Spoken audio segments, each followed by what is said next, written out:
Ladies and gentlemen, boys and girls, welcome to episode 129 of Nerd Pod Generations. As always, I am one of your hosts, Steve Taylor, along with the lovely Al Judson. Hello, sir. Hello, friends and enemies. You're very St. Patrick's Day already. It's not quite there yet. No, I do. Well, the hoodie is just because, like, me and Kelly have a 4-leaf clover thing, and so I have to explain it every time I go to Wegmans. They're like, "Oh, are you Irish?" And it's like, I mean, by extension, but that's not really why I have the hoodie. Is it kind of dumb that that's just a question you're going to get asked? It's like, how many people go out on St. Patrick's Day that are not Irish that are wearing green? Does everyone get asked that question? Or like 6 weeks out. Yeah. You know, like it's like, come on, dude. I have it for other reasons. I can, you know, me and Kelly joked about how I can always tell them that her family is Irish, and that's why I wear it. I'm like, I don't know that you need. No explanation is going to make them happy aside from, yes, I only eat potatoes and drink Guinness constantly, and that's all I know how to do. Potatoes, yeah, too. Yeah. I wear a Mario Kart T-shirt. People keep asking me if I'm from the Mushroom Kingdom. Yeah, I say yes. Yeah. Don't I look like Toad? You're clearly a star child. Oh, absolutely, man. Very clearly. So, ladies and gentlemen, it's been a day, but we are ready. We have a show that we have been putting off and putting off and putting off. It's like Groundhog's Day, but the initial thing never happened. Yeah. And we're going to try to relive it anyways. Exactly. So it is going to be a Groundhog's Day themed episode. We meant to do this a couple weeks ago, but then things kept coming up. Yeah. And we're doing it now. Yeah, you know, between nerd stuff and family life and everything, it's just so much came up. I also wanted to say at the top of the show, we rolled a natural 1 on our microphones this week. So we are on the backup microphone. So if things sound a little less crisp or just a little more muddy, that's why, is because we are back to the microphone we used to use, which is a nice enough mic. And we decided for episode 129 we needed to go a little retro. Yeah. You know what I mean? Well, we didn't decide shit. Yeah, that's right. The mixer decided. You fucker, you ain't gonna do goddamn shit right now. Goddamn shit. You want to have nice audio? Fuck you. Yeah, no. Everything is fucking peaking. So, folks, if this is your first time listening to us, you obviously found us somewhere, but if you want to let your friends know, you can find us on Spotify or Apple Podcasts. Please go back and listen to our back catalog. It's all pure gold. And then go to youtube.com and look up Nerd Pod Generations, because Al has been putting up clips from not only recent shows, but past shows. And let me tell you, I listened to the first episode of the Obi-Wan for the first time since probably we recorded it. Yeah. It is pure gold. It's as good as I remember. I was laughing my ass off the entire time. The one that I kept on hearing, because I would hear little bits as I was slicing it up, and the bit that kept coming back that always made me chuckle was big fire bad, small fire good, big fire bad. That was a great. Yeah, I got to go back. I got to listen to the remainder. Terrible shit, man. It's absolutely terrible. But you know what? Our content was gold. Yeah, this is the thing, is that... we took a turd and we shined it up. Is that when you're presented with garbage, your reaction, because we see this a lot from Disney, kind of doing the thing that NFL teams do when they're playing poorly and the fans start turning on them, and they're like, you're not a real fan if you're not with us when we're at our worst. And it's like, listen... It's not that I'm not with you. It's that you're making terrible shit. Yeah. And I'm not going to sit here and just say, yeah, it's great, guys. You're doing amazing. You're not doing amazing. Which, this is a good segue for a show in the near future we are going to do when superheroes died. And it's going to be the Marvels and Aquaman, the New Frontier, Forgotten Kingdom or something like that. Or something like that. It has some bullshit. But the Aquaman finally came out on digital, and... You know, it came out at the same time all of these other big movies that are like, if you want to buy us, it's $25. Aquaman was on sale for $12.99. So I was like, I gotta get it then. No, by the summer, Aquaman is going to be in the $5 bit. Oh, absolutely. Like 100%. Oh, absolutely. They are going to hope everybody forgets about it, which might have been their plan in the first place. That could have been. I haven't watched it yet, but everything I've seen, I'm like, man, you guys didn't want us to see this movie. Yeah, how? Of all the movies that Discovery looked at and said, what can we get a tax break on? How did you look at The Flash and Aquaman and say, nah, these, we got to put these out in theaters? And then you looked at Batgirl and you were like, oh man, set it on fire, get it out of here. Nobody ever needs to see it, ever. Yeah. And I'm just like, I don't understand. Could it have been that much worse than these two? The only thing I could think of is they were so financially into the Flash and Aquaman far more than Batgirl. Yeah. Because, I mean, you look at Aquaman and you look at the Flash, it's primarily special effects. So they're probably $250, $300 million movies. Where I think Batgirl, they said, was like $100 million. Yeah. It wasn't anything like over the top. So I'm wondering if that's why they canned it. I'm really curious, especially because it seems to be something that keeps happening as we have more and more trailers these days for movies, and they're CGI focused, and the CGI is not good. It's dog shit. And you're just sitting there like, I've heard a lot of CGI people talk about it, and it's like you don't always have enough time or money or resources to get it done in the timeline that they want. And I fully appreciate that, studios. I think it's kind of like EA, how EA will release a game when it's 3/4 of the way done, but it's still a glitchy, horrible mess to actually play. And they'll be like, help us fix our problem. Report the bugs you find. And I'm just sitting here like, when I was a kid and you bought a game, that was it. Yeah. The game was either done or it wasn't done. It either worked or it was Superman 64. It was one of those two. You knew it was either going to work or it wasn't. It wasn't like, well, it's not going to work right now, but maybe in a year and a half when they've actually finished the goddamn game.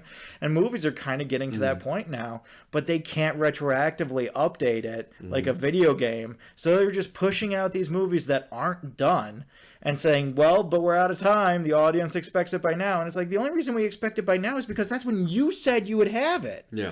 If you don't put these timelines on us, or if you say we need more time because the CGI is going to be trash if we put it out now, just communicate that to people and we'll all be like, okay. Which, this is a good segue to something I wanted to touch on. This isn't my main thing in watching, playing, reading, but the trailer for Borderlands came out. That was one of the ones I was thinking of. And it finished filming in 2021. Really? And they did reshoots in 2023. You can tell. So that's a good example of something that they're really relying on special effects. And I still don't quite get the cast.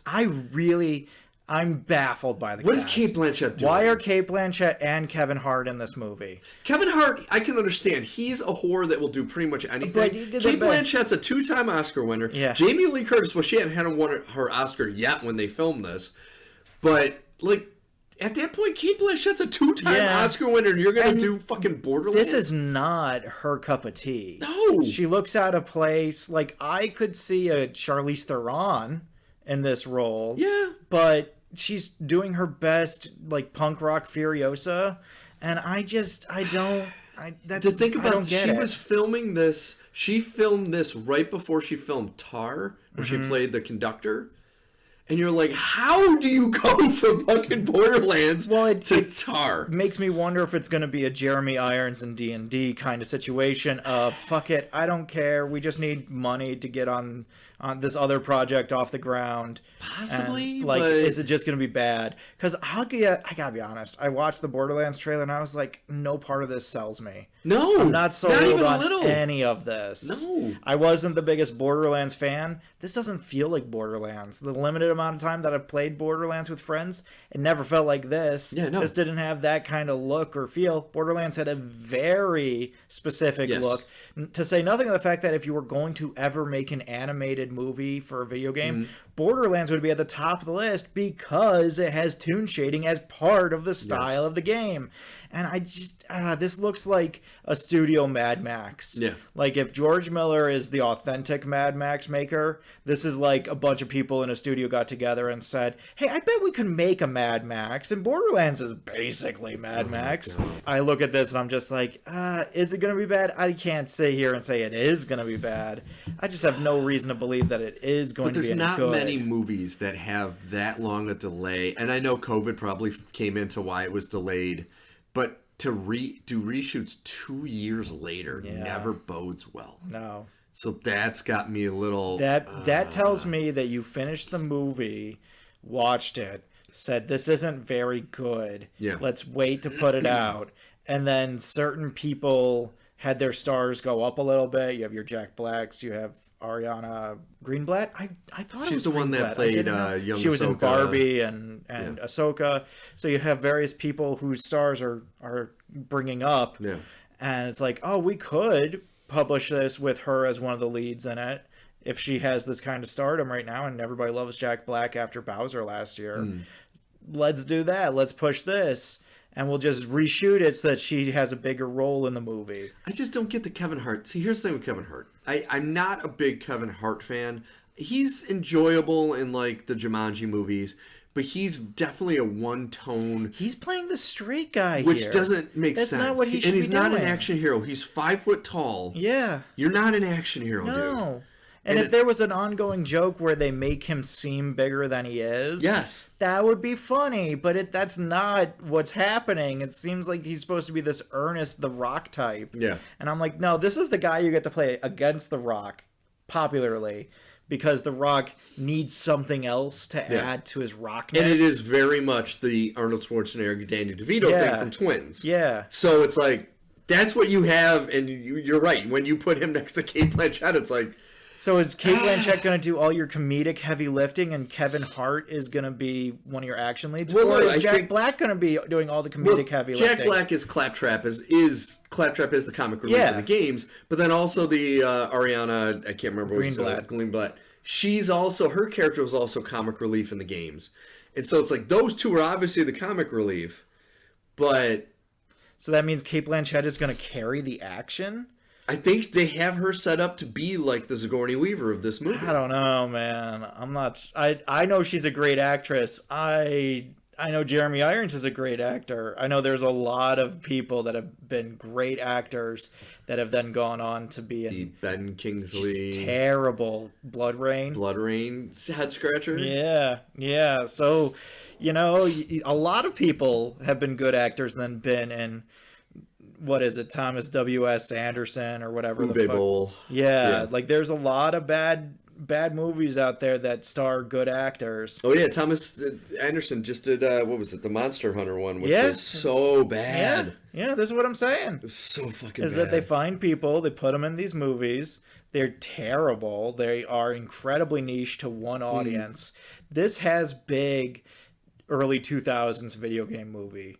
Oh, remember before when video game movies was a shoo-in that they were going to be bad. Yeah.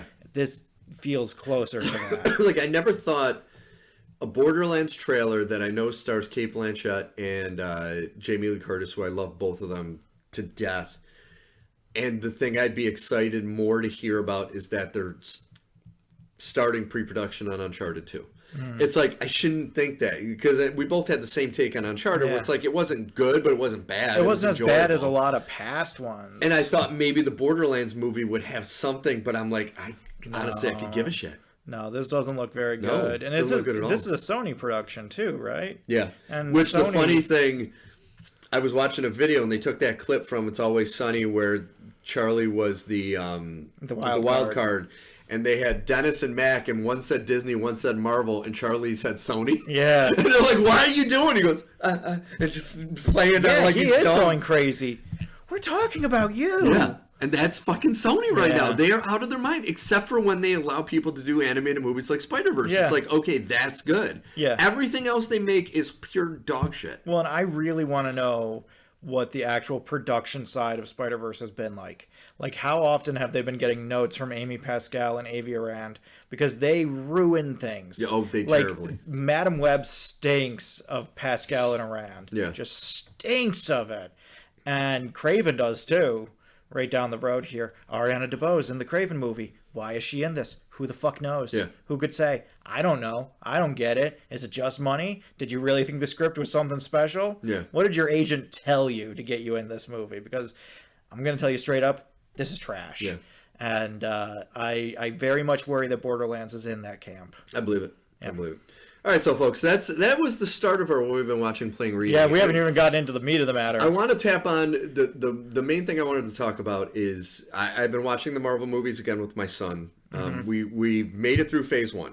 Wow. Which, Iron Man 2, I got to admit, I still really like the beginning, and I like how they first introduced Whiplash. I fell asleep halfway through. Yeah. Because I'm like, this really isn't good. It's the moment that I will always look back on is when I saw it with a bunch of teenagers. And there was a junior in high school, and we get to the moment where he has to make a new element. And the teenager in high school was like, That's not how any of this works. Yeah, it's so dumb. And it's just, this is not a good movie, Disney. This is not a good one. I know this is before Disney. This is just Paramount. But, like, this is not good. It is not good at all. This is not good. And then we watched The Avengers. Yes. So... And you don't have the warm fuzzies that I do. Well, here's the thing about the warm fuzzies. And when was the last time you watched Avengers? Last time I watched Avengers was probably in the lead up to Endgame. Okay, so it's been a while. It's been a few years. There are two glaring things that really jumped out at me. Because I think it's been even before that that I've seen it. So it's been a good 5 years. Loki's plan makes no fucking sense. Well, that is just a given. Yeah. Both Captain America and Hawkeye's costumes are fucking stupid. Hawkeye, I will tolerate. The Cap costume is terrible. It is terrible. You rewatch it again. The Hawkeye one is ridiculous. Especially when you look at the very next time you see these characters, which Captain America, you see him in The Winter Soldier. Yeah. And the costume is fucking awesome. Yeah. So he starts with a great costume in the first Captain America, goes with a great one after Avengers, but the Avengers one is fucking terrible. Stupid. And then the Hawkeye one is just, it's so weirdly cut with the shirtless, and it's like got the points at the shoulders, and it's like... Well, that's because, this is why I like it, is because it's very much based on the Ultimate Comics costume. Yes, but it doesn't work for real. See, I've always said, I get it, you don't have the bravery or courage to be a real, king in this situation. Give the man a cowl. This man should be wearing a purple cowl. But like even his outfit he wore in Age of Ultron was kind of cool. It was okay. It was better than... I never understood, like, he has this sash in the front of his costume. Yeah, the sash I didn't get. I don't get that. I don't mind, like, the jackety look. But I also think that the first one is... It's not quite the right purple. It needs to be more of a violet than what they're willing. They're like, we'll give you magenta. We'll give you like this mauve. And I'm like, you guys, if you're not going to do Hawkeye, don't do Hawkeye. Yeah. Like, if you don't have the guts to actually do Hawkeye, don't do Hawkeye. Yeah. You could do so many. There's so many S.H.I.E.L.D. agents you could do instead if you don't have the guts to actually do this character. But that's always been Marvel, is that they just don't have the... I don't know why they did Hawkeye. I've never known why they did Hawkeye. Because if it was me, of course I choose Hawkeye. But I also use him completely differently. And it would have made more sense if they had planned the West Coast Avengers spinoff. Yeah. That it would make sense to do him and make him a primary character of the OGs. Because then it's like, well, we want to spin him off, so everyone's got to get used to him. How many conversations do you think Disney has had with Jeremy Renner vis-a-vis the West Coast Avengers?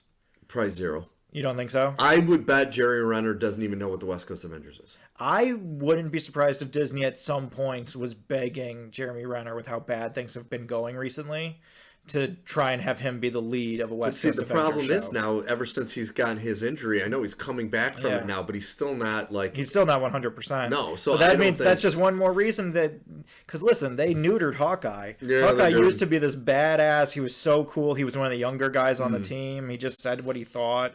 And with Tony Stark, you no longer need a second character to do that. So now what is Hawkeye going to do? He's just going to be this old man that is kind of a grump and nobody takes seriously.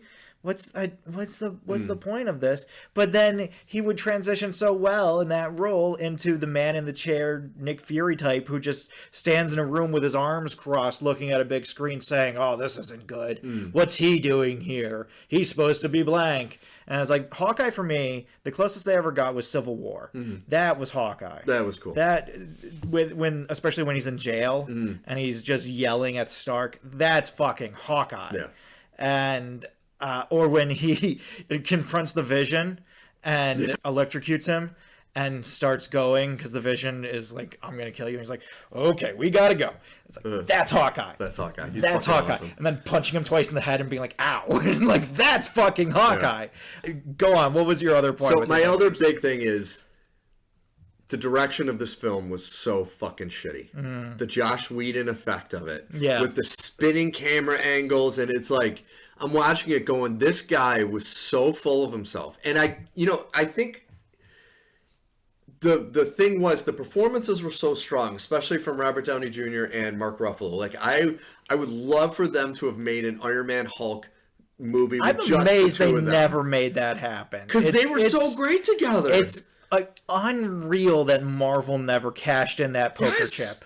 It's so dumb to me. And they played up, not only in this movie, but in future movies, the like personal relationship between Tony and Bruce, seeing as they're the two smartest ones of the Avengers. And that was something that was unique to this universe. That's not a guarantee. Yeah. Tony and Bruce being best friends, that's not a thing. But also the Hulk is usually not one to let Bruce out and just kind of wander around and do his own thing. So, no, I agree. They should have done literally anything with that. But like when you're watching it, it's like when I first saw it, and when most people first see it, it's such an awe-inspiring thing just to see all these characters together and whatnot. That this, once again, it's been quite a while since I've watched it, and I'm watching it, and I'm like, man, it's just the direction was not good. Well, you think about it, Joss Whedon and Michael Bay are much closer than anybody would have said back in the early 2000s when they were both at their height. People would have been like, oh, no, Joss Whedon does this and Michael Bay does this.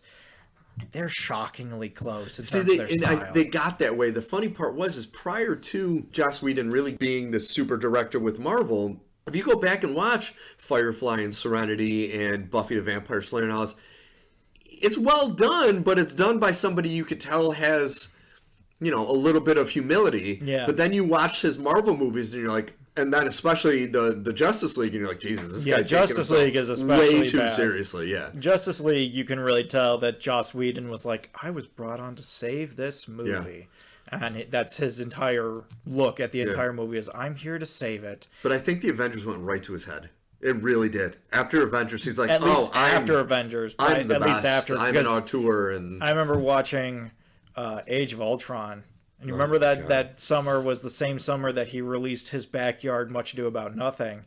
And everybody was like, ooh, the auteur, Joss Whedon, look at what he does. He just gets his friends together in the backyard and they perform something amazing. Oh, it's so cool.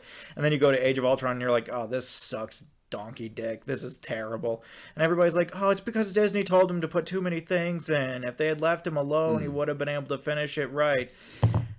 I don't know about that, guys. Yeah, I don't know about it. I don't know whose idea it was to have the Black Widow refer to herself as a monster because she was forced to have a hysterectomy. Yeah. Not great to compare yourself to the Hulk because you were a victim of a hysterectomy. Yeah. Not great. And whose idea was it to kill Quicksilver? In his only appearance in the MCU? It's like, he's kind of a major character that I've loved throughout the decades in comic books, and you're going to kill him off in one appearance. And they didn't even really get him right. Like, no, not even close. And it took them so many years to get Scarlet Witch right. They didn't get that right until, I would say, Infinity War was when they finally really started getting it right. And even then, it was mostly around her relationship with Vision, which means that they're still not getting it right because she still isn't able to stand as a singular character. It's all about her relationship with this other character that makes you think like, oh, this is the comic book character that I love. Yeah. No, because if you put her in a vacuum, she's not the comic book character. It's not really until WandaVision that we get to a point where we're like, okay, so it is the Scarlet Witch, and then they kill her off in the next movie she's in. Yeah. And I'm just like, what the fuck is going? Like, who's planning all this shit? And like, so here's my take on Marvel. I'm gonna say that the earlier movies have the same issues as the newer ones. The big difference is the actors were so perfectly cast and so well, and they did so well with the material, and they were so likable that it kind of made things. Yeah. And especially when you hit the Disney stage. Like you were saying, like if you look at the original Iron Man, original Captain America, those were different, seemingly toned movies. Yeah. But then when you got to the Disney side, you start to see the trend. But the actors, we loved them so much, and they did such a great job that they kind of got away with it. Yeah. And then when you get to this new generation, it's like, okay. Well, you have this break point. For me, it's Iron Man 3, because that is when Disney took over. That's what my son wants to watch next, which technically, it's kind of the next one you should see after Avengers. But that was the one I remember going to and just being like, this feels different. Like that and Thor the Dark Thor. That was where the changeover really happened. And Thor the Dark Thor was just Disney doing like a dry run on Star Wars, because that was before Force Awakens had come out. And they were like, this is what a Disney Star Wars looks like. Oh, it's Thor, but it's Star Wars. And I just remember coming out of Iron Man 3 and being like, something feels different. Looking back on it, it was the Mandarin.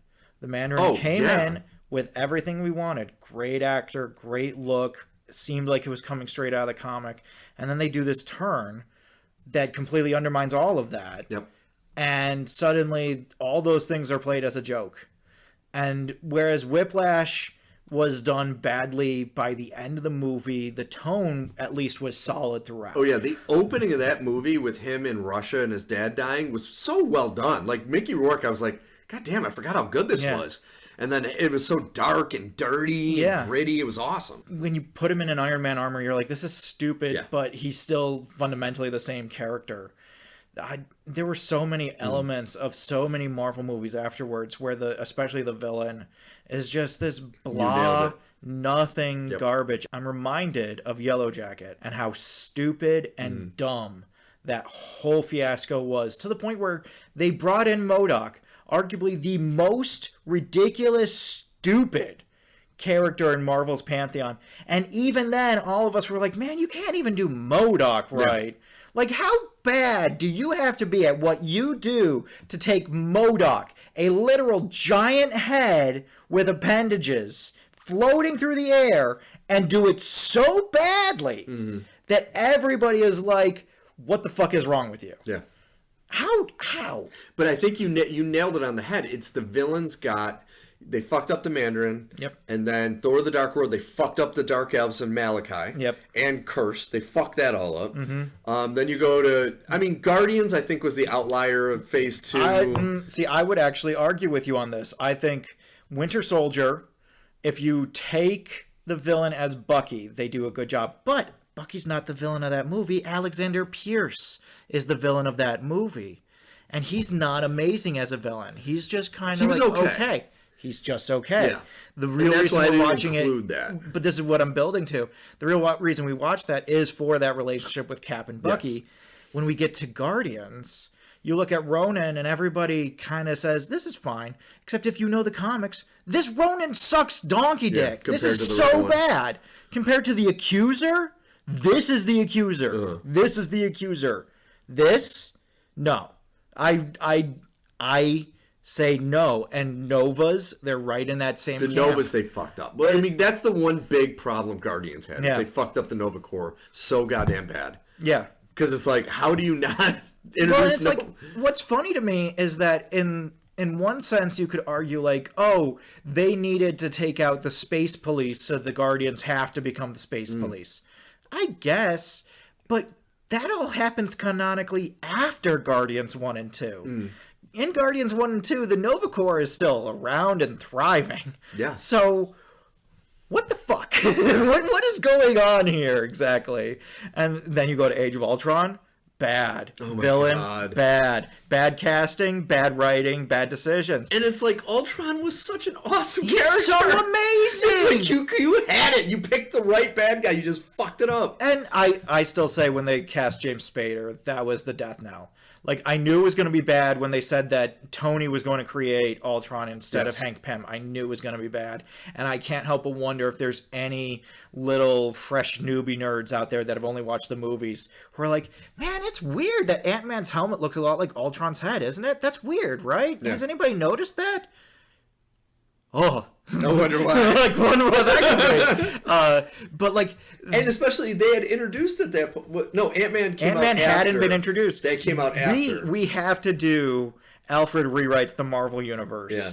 Because I would have this be an entirely different movie that springboards into Ant-Man. And Ant-Man is suddenly about something completely different. And it just uses Age of Ultron as a chance to ramp up speed. And I'll give it away. My way to fix Ant-Man is you get to the end of Ant-Man, and Yellow Jacket is revealed to be Hank Pym. And so the whole time we've known Hank Pym, he's been on this dangerous walk where nobody knows what's going on with Hank. He just goes down into his study, sometimes for hours, and then he comes out with these weird new inventions. no. No. And I would also recast he's not 180 years old. No offense, Michael Douglas. But I would have Lucy Liu as the Wasp and Matthew Broderick as Hank Pym. That'd be interesting. And man, god damn it, Marvel. How did you fuck this up? I know. I got us down that tangent. Okay, so I will keep you updated with each new one we watch. Like I said, we are unfortunately going to be watching Iron Man 3 next, which will happen during this week. I know. Good luck. And it's like the sad thing is a lot of these movies, like even Age of Ultron, it has moments that I really like. Yeah. But as a whole, you're like, man. I like the scene in Korea in Age of Ultron. It's one of the very few moments I genuinely like in that movie is when they have to go to Korea to try and stop Ultron from creating the Vision. Yes. I like that scene. I think it's a really good, strong scene that has some great Cap moments, some great Black Widow moments, some great Hawkeye moments. You don't have Iron Man and the Hulk there to kind of throw the power ranks out.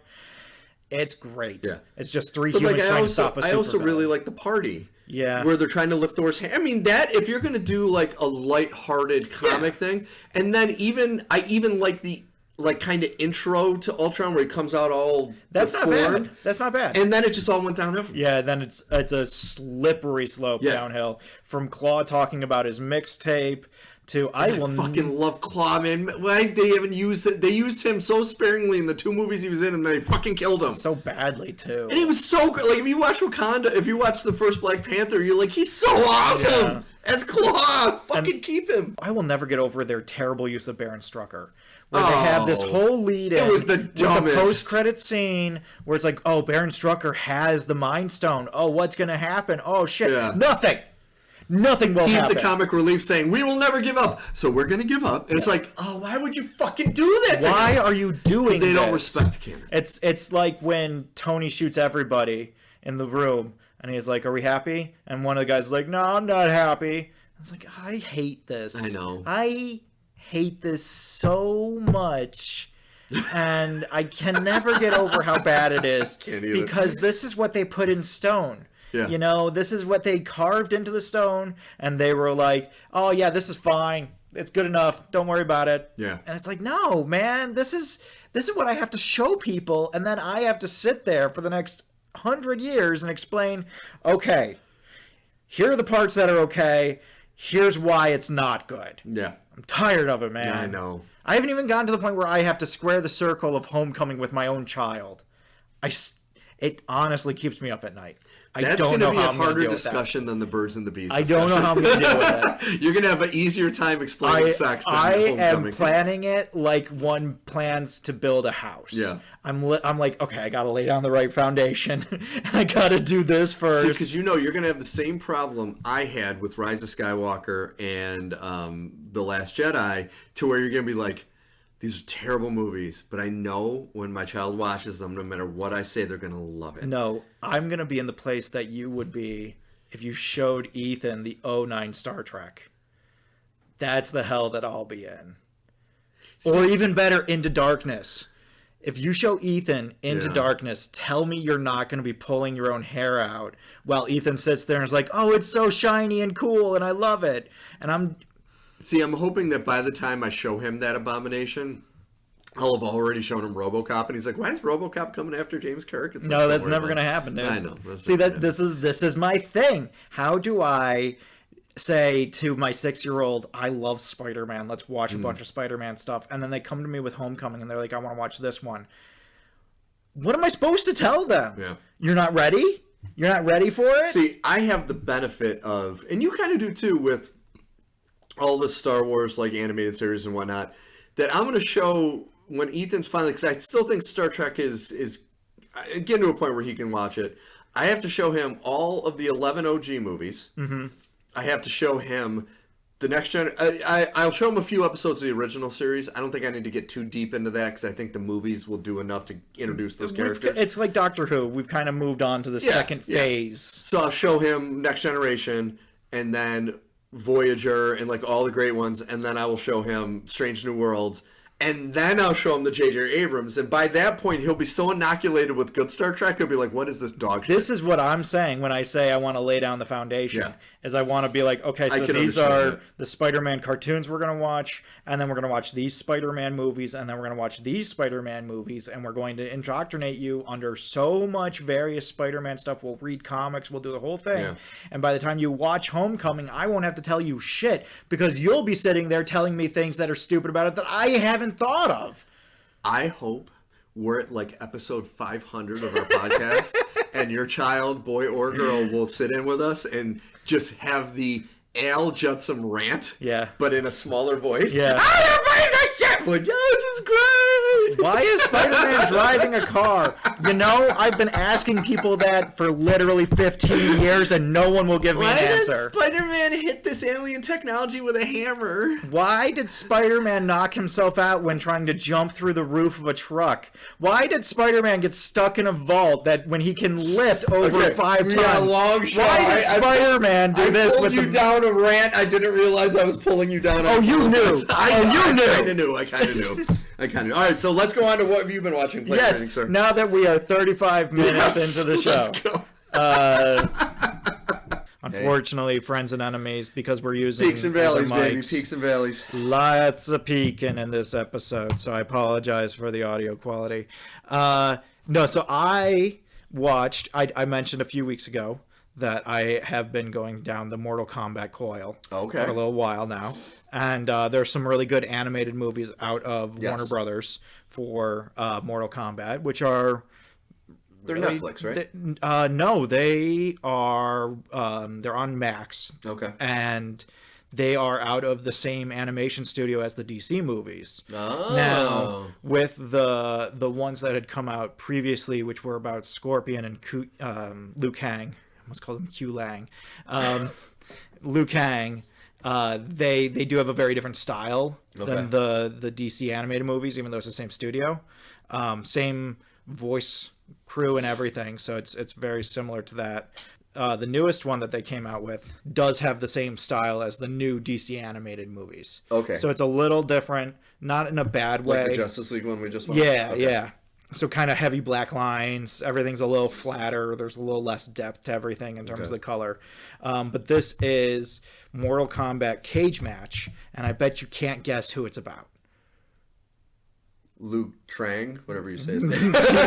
Q Lang. Let me guess. Jean-Claude Van Damme's kinda, yeah. It's Mr. Johnny Cage, played by Joel McHale, who does his voice and all the other animated. Nice. And it's a... That's a perfect voice for... It's a perfect voice for Johnny Cage. Yeah. It's perfect. It's unreal. It's uncanny, honestly. This is such a weird movie. And it's not weird bad. I give it a B-. Okay. Because it's weird in the sense that some things will happen and they don't seem to have a linear arc in terms of why they happen. Okay. So one thing happens here and then later on it produces this effect and you're like, that doesn't make a whole lot of sense why that would be the case. Okay. And there seems to be kind of for a Mortal Kombat movie, there seems to be kind of a general lack of consequences for violence. Okay. So sometimes there is, and it's played off as a joke. We have, the usual MacGuffin, 2 people running after the same thing. Okay. And then Johnny Cage gets pulled into it. And as a result, he hijacks a tour bus. And the driver of the tour bus just full drives over one of the people trying to get this item. And he just splats them across. And they're like, that's weird. And they're like, damn pigeons. And it's like, yes, because you clearly thought this giant explosion of flesh was a pigeon. So at one point, Johnny Cage's assistant, who's definitely not Steve Urkel, he has his hands up over his head, and he gets stabbed by a cultist in his chest with his hands up, and I'm like, so he's dead. Like, there's very few places in this region you could get stabbed on the left side of your body and not have your heartbeat impacted in some way. He doesn't even wince. He's just kind of like fine. He's not even holding it the rest of the movie. At one point he does like a stunt jump, and it's that's amazing. It's just like, it doesn't fucking matter. So it's not an A movie, but it is hilarious because the premise of it is beyond anything I've ever seen. Well, now, is it intentionally goofy? Yes. Okay, so it knows that it's... Yes. Do you know how I know it's intentionally goofy? The villain of this movie is Jennifer Grey. Oh, that's amazing. Voiced by Jennifer Grey. Oh, that's even better. And so the plot is that Johnny Cage is on this new movie, and the lead, Jennifer, who's only referred to as Jennifer, she's gone missing. And so now Johnny's producer is like, you got to go find her for us. So Johnny goes to her mansion and finds these two women fighting over this scroll. And when he takes the tour bus, he's like, oh yeah, my friend Tom lives in that house over there. He does all of his own stunts, but it's only because of blah, blah, blah, blah, blah. And it's like, it's just making all these overt references. It clearly takes place in like 86, 87 by the hair and the style of everything. And we get to the end of the movie and Jennifer Grey is a minion of Satan. And she's trying to run this cult that has been controlling Hollywood, and there are these demons that have been trapped in Hollywood for the last 400 years, and they just run everything in town. And since they've gotten bored, they've taken up acting and producing and directing. But literally everybody Johnny Cage interacts with is in some way related to this cult. Oh, that's and so it's all amazing. led by the actual Jennifer Grey playing herself as a child of Satan. So now it makes you wonder, was she their first choice, or did they ask a bunch of famous people? I honestly had this question. Okay. Because when they animated it, there were moments where I was like, is it Jennifer Jason Leigh? Is it Jennifer Grey? It's not Jennifer Connelly. How many other 80s Jennifers can there be? And no, at the end, they're like, yep, stars Jennifer Grey as Jennifer Grey. And I'm like, yep, this might be one of the craziest things, because I've heard of people playing themselves in things. That happens all the fucking time. Yeah. I've heard of people playing characters that aren't them, but they just play them like them. So that's The Rock and Ryan Reynolds and Will Ferrell. I've never heard of someone playing themselves as a fantastic version of themselves since Neil Patrick Harris, who's secretly the villain of the whole goddamn thing. It was so funny and so weird. And I was just like, this isn't great, but it's kind of great. Yeah. It's very bold. That part alone deserves a grade. Exactly. Right exactly. You're like, okay, all right, okay. And there's not as much Mortal Kombat violence as there is in the other animated movies, which are just chock full of Mortal Kombat violence. And Johnny Cage is in those movies too, and this movie implies that it's linked to those. Oh, okay. The issue is that in those movies, which take place way after this movie does, Johnny Cage has no idea what magic is. And it's like, you fought Satan. You saw so much magic 20 years ago, and now in the modern day, quote unquote the modern day, when Lord Raiden comes to claim you for his champions, you're like, oh, I gotta talk to my agent. This is bullshit. These accommodations are terrible, and now I'm on this boat, and what is this craft service, and why are these people in these rubber costumes attacking me? And he just has no idea that it's all real. Oh, that's amazing. Even though in this movie he literally fights the god banned from hell or whatever it is. And it's very funny, very tongue-in-cheek. I gotta see it. You man. have to check it out. I thought of you a lot while watching it. So I love movies like that. Mortal Kombat Cage Match on HBO Max now. I need to watch that. Yeah. I need to watch it. I need time to watch it. Yeah, right. It's only an hour 20 minutes at least. Oh, that's good. Goes down and quick. You got to thank those animated movies for that too, because they don't have time or budget to waste. No. And that is one of the things I love about the DC movies, is that they are clean. You look at Throne of Atlantis as a plot, there is no fat on that entire movie, but it plays so well and so fun for that. Well, I mean, the best one, Red Hood. There's no wiggle room in that. When you're going to have time. If anything, you're like, man, I wish they had more time to do stuff. Exactly. All right, so we need to move on. We need to move on to a show we've been planning since February 3rd, which was Groundhog's Day. It was your idea, which is a very good idea. So February 3rd was Groundhog's Day, and Puxatawny Phil did not see a shadow, meaning an early spring this year. Yes. And you had the great idea of, let's talk about 3 movies that revolve around Groundhog's Day. One being Groundhog's Day, the classic with Bill Murray. And then Palm Springs, what came out last year or year before? It came out in 2020. Oh, that's right. It was right before COVID. Yeah. Palm Springs with Andy Samberg, and then we have Edge of Tomorrow with Tom, or Live, Die, Repeat, depending on who you're talking to. With Tom Cruise and Emily Blunt. Yes. So the idea with this was, not only is it a Groundhog's Day thing, but like this is a new micro genre. I'm sure that somebody else had done this before Ramis, but since Groundhog's Day, now when you're making a movie like this, you almost have to admit to the audience that you know what Groundhog's Day is. Oh, absolutely. Like you have to in some way kind of wink, wink, nudge, nudge. Yes, we know this is Groundhog's Day, but we're doing it different.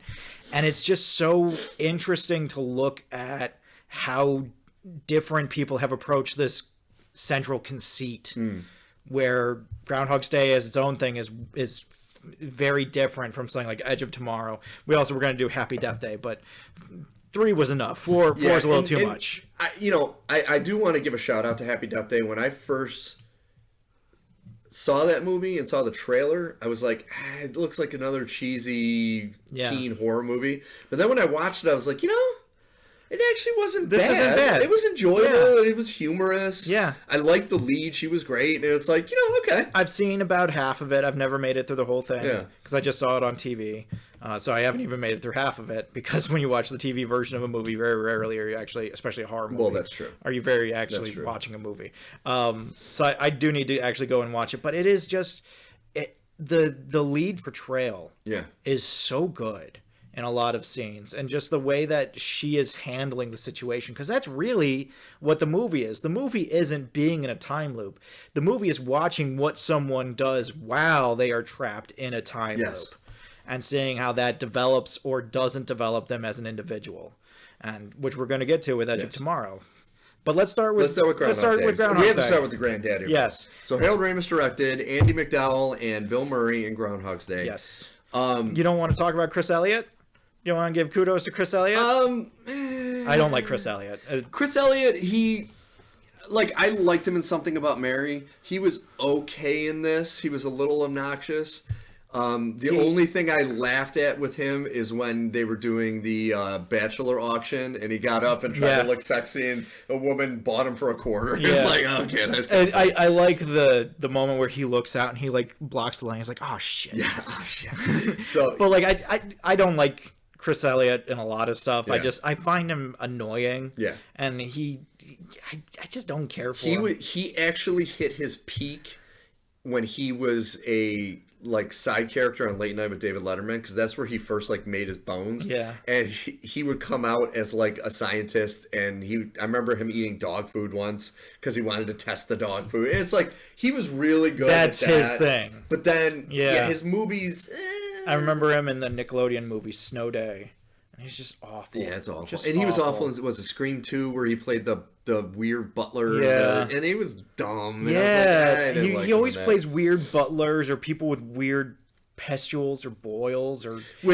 That was the only time I laughed was Something About Mary. We got the rash. Yeah. And it was just because he was so in love with Mary. And that was the only time. Yeah. But he was also only in 5 minutes of that movie. Exactly. So that made it even better. So anyway, Groundhog's Day, just rewatched it. It's a treasure. It really is. There are elements of it. I did turn to Kelly at one point and I said, I don't know that I've ever seen a human being who is as charismatic and uncharming as Bill Murray. Bill Murray is so you like hanging out with him. He's awful. He's just a terrible person, but the entire time you're like, it's okay, it's all right. And it's why am I allowing this reprehensible behavior from this character? Because it's him himself. It reminds me of Zombieland when he gets shot and he does that slow letting his air out, and Emma Stone starts laughing and she goes, I just can't help it. That's Bill Murray. Yeah. He'll just do something and you're like, well, that's a lot of his characters to me. Venkman, I struggle with Venkman as a character. Oh, see, I love Venkman. Because I want to love Venkman, but some of the things he does and says, he's just a douchebag. Dude, I can't with you, man. I can't do it. Well, Dana Barrett gives him the best compliment of his character, saying you're like a game show host, because he really is. Yeah. He is like a game show host, which they're fake and it's cringy, but you can't help but be like, Yeah. So Bill Murray here, though, gives a very good performance. Andy McDowell, I think, gives an okay performance. I do wish I had more from her as a character. I've said that about her in almost every movie I've seen her in. I have nothing against her, but 4 Weddings and a Funeral, Green Card, I think was the name of it. And it's you watch these movies with her, and then she was also in St. Elmo's Fire opposite Andrew McCarthy. Uh-huh. And you're like, she's okay. Yeah, she's not. There's nothing against her. Hudson Hawk. I remember seeing her in Hudson Hawk. Hudson Hawk I enjoyed just because she was weird. Yeah. But it's like... Well, everything about Hudson Hawk is weird. Everything's weird, When you have... When she shows up as an honest-to-God nun. Yeah. I was just like, what the fuck And then has the happening? dolphin talking. Yeah. And you're like, okay, this is fucking weird. It was weird. But just... I forgot she was in Muppets from Space, too. Jesus Christ. No, I don't have anything against her. I think her part wasn't written to be amazing. It was a classic kind of late 80s, early 90s where it's like the female's kind of a side note. There's really only one character that gets to star in this movie, and that is Bill Murray as Phil. No. not Bill Murray's brother. No, not him either. No. But I because I think that's true of everybody in this movie. I don't know that there's anybody in this movie that you latch onto and you're like, I really like this character. The problem is that Rita is such a central character to everything that's happening, between it being the one thing that Bill Murray is reaching for and the one person we see more than anybody else in various iterations.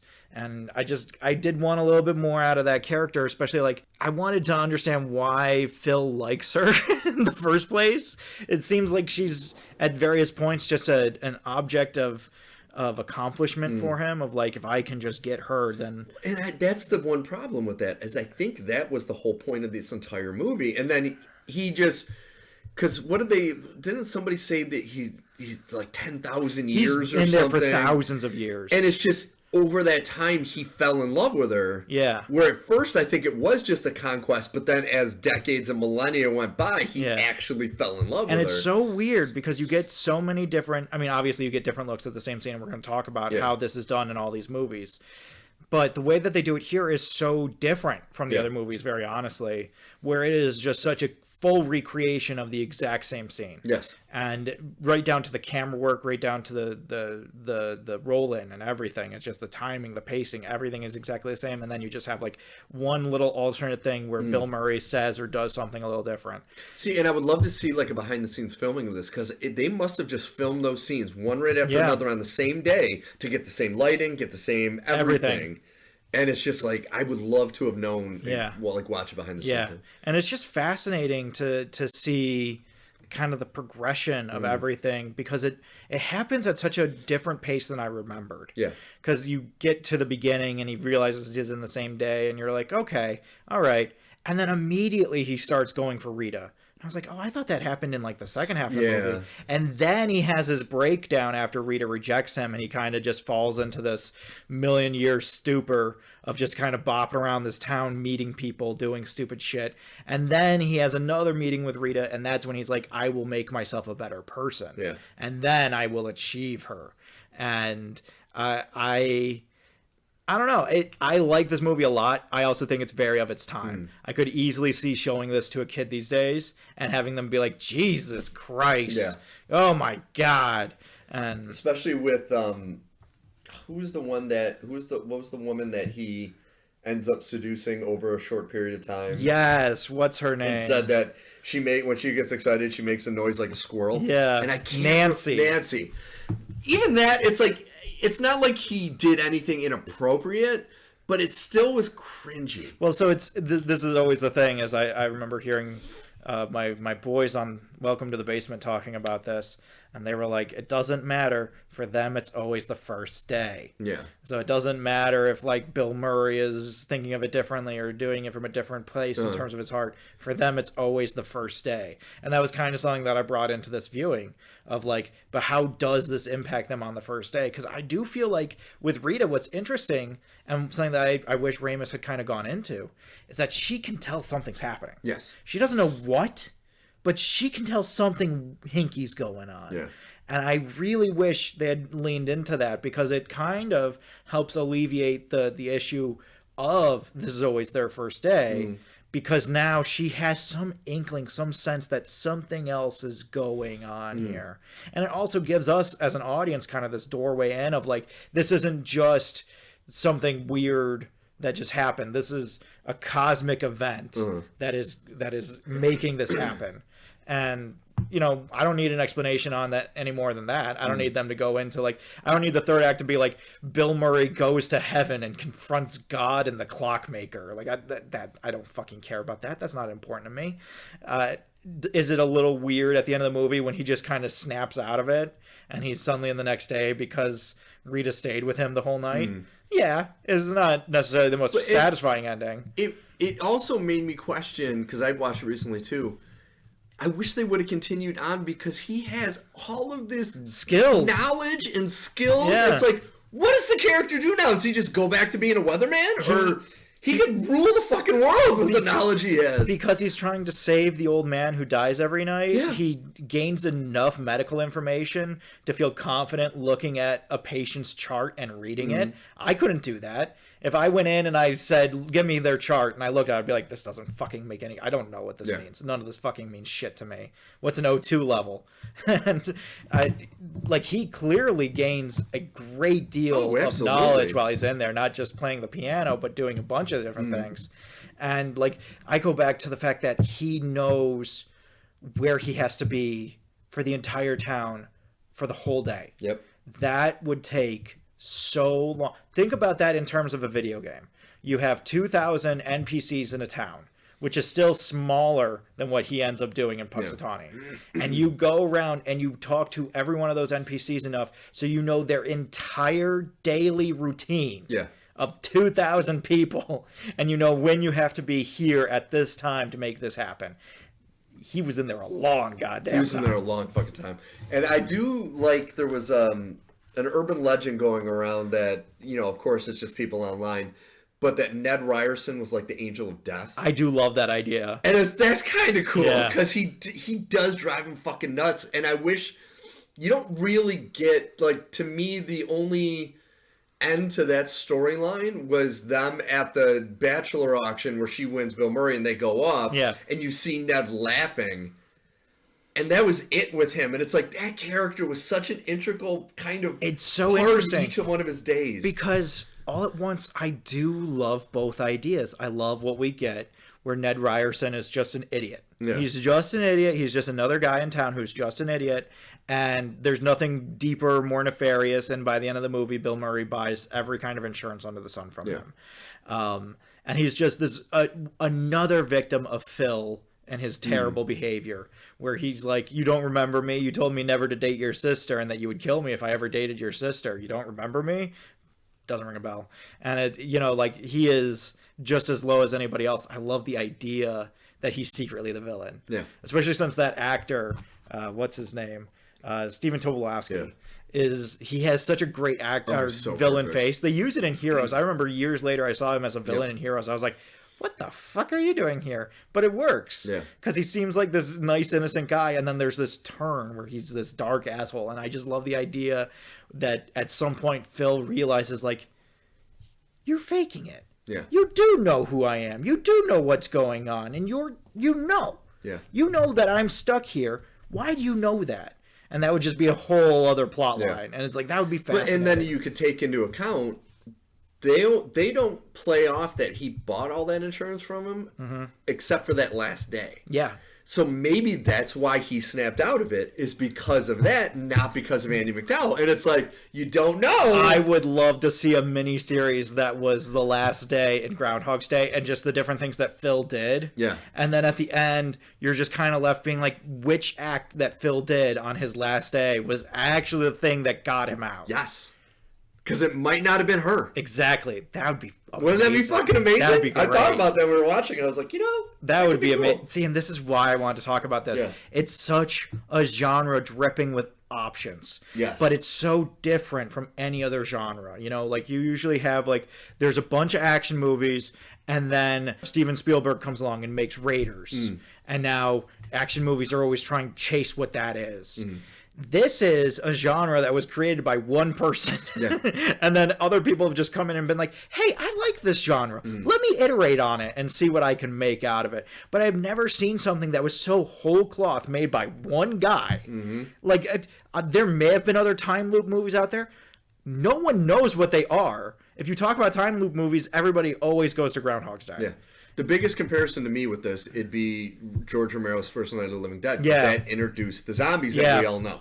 Yeah. Because zombies prior to that were very stereotypical, dark-skinned individuals who were just walking around with their eyes wide open. Yeah, just ghouls. And George Romero created the zombie that we know. Yeah, exactly. And this is the closest to that, where you, like you said, you have Harold Ramis wrote and directed this movie, and it's like, everything after this goes to this movie. And you have to at least acknowledge. You have to do like a little head tilt, which they do in Palm Springs. I thought that they did it really well in Palm Springs. Which would be a good transition. Yeah, I was about to say, let's transition. Because Palm Springs is Groundhog's Day, but there's two people. Yes. Like that is the central premise. And there's an actual explanation of what's causing it. But like that's one of the fun things about Palm Springs is that when Christine Melody gets pulled into this whole situation, Andy Samberg has already been in it for who knows how long, which is so fascinating because just being dropped in and meeting this guy,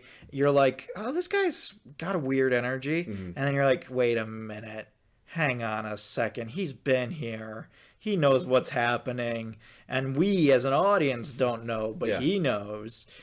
So when she is pulled into this whole thing and he's like, oh yeah, it's a time loop. You know time loops. Yeah, I kind of vaguely do know time loops, actually. If you tell me you know time loops, I kind of know how that works and the physics of it and everything. But they change little things of it. It's not that the day resets at 6 a.m., which is what it is in Groundhog's Day. Yes. It's that when you fall asleep, so if you take a nap, the day resets.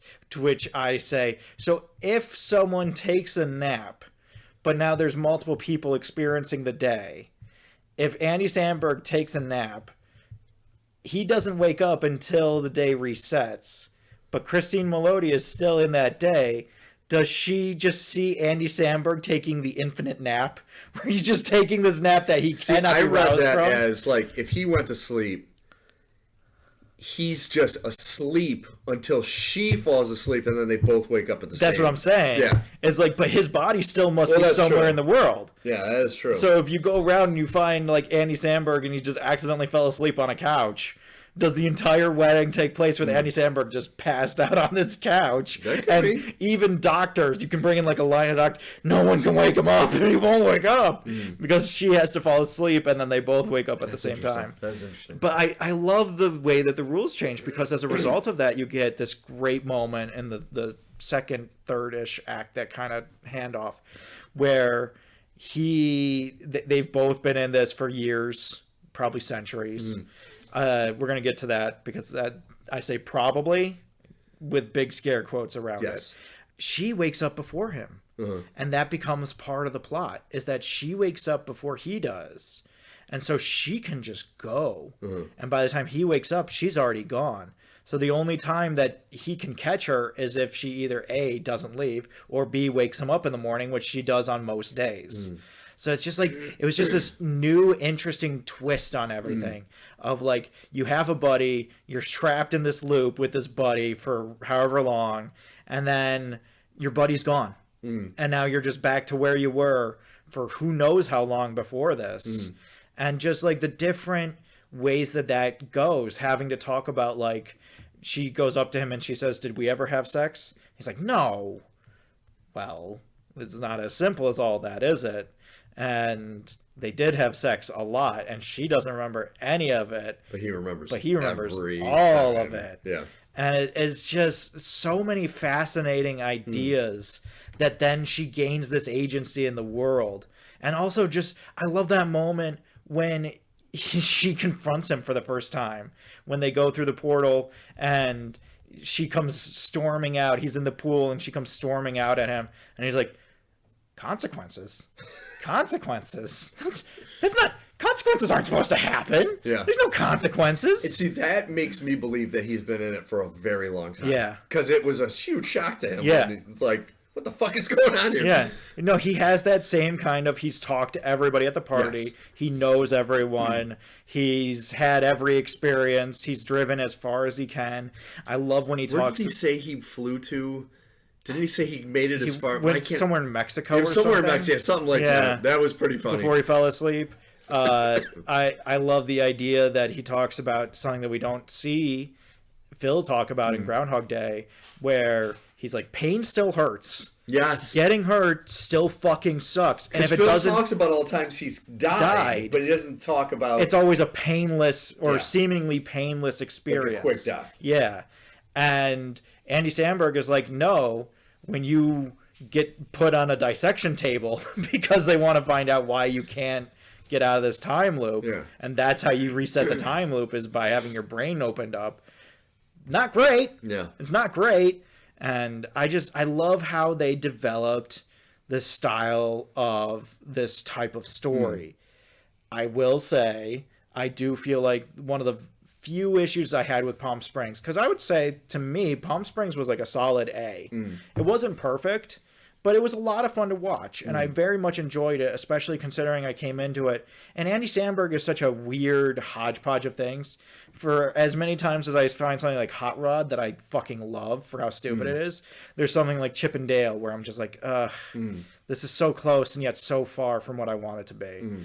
And the one where he's a pop star. No, pop star, yeah. Same thing. I'm just like, ugh. Yeah, but then with that, you get Brooklyn Nine-Nine. When you're like, exactly. Genius. When it works, it fucking works. He really does work. And here, it really fucking works. I will say, I think that they didn't pace it out as well as Ramis did in the initial, where you really get a sense for how long he's been here without seeing how long he's been there. It's all about his actions and the way that he reacts to things, and the things that he's able to do, being able to rob the armored car because he knows the exact pace at which these events happen. Learning the piano. Exactly. But I think, and we talked about this last week briefly, I think it's because they had to juggle two people. Yeah. So they couldn't necessarily show that dynamic of this individual because there's two. Yeah.